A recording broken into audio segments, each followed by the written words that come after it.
Lundi 6 mai, le couple danois était naturellement sur son 31 pour cette soirée d'exception donnée par le Carl Gustaf et son épouse la reine Silvia de Suède au Palais Royal de Stockholm.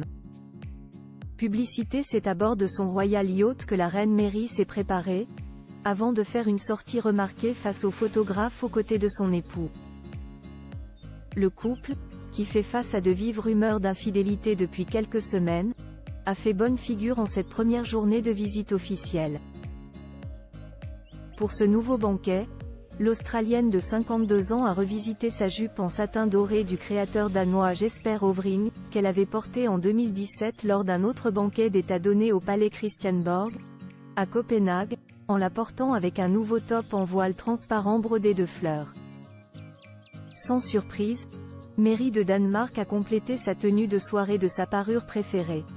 Sa tiare en diamant et rubis accompagnée du collier, des boucles d'oreilles, du bracelet et de la broche assortie.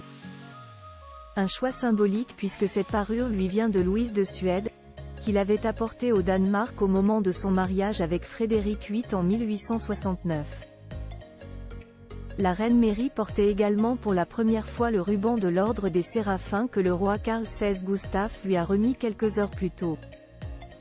3 tiares suédoises de sortie. Les invités du banquet ont eu droit à un véritable défilé de pierres précieuses lundi soir, puisque la famille royale suédoise avait elle aussi sorti ses joyaux.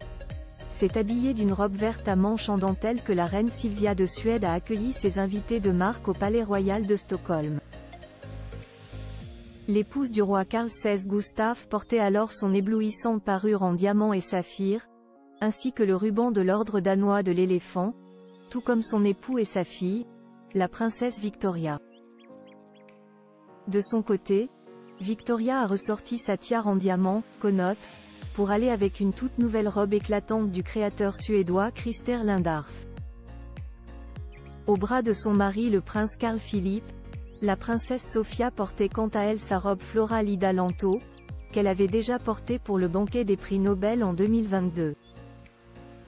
Une fois encore, elle s'est amusée à revisiter son diadème de mariage en optant pour la version topaze bleue. Près de 4 mois après l'abdication de sa mère la reine Margrethe, le roi Frédéric X a donc choisi de rendre en Suède, pays voisin et ami, puisque le roi Carl Gustaf est le cousin germain de sa mère. Une première visite de seulement 2 jours, qui s'achèvera dès mardi 7 mai.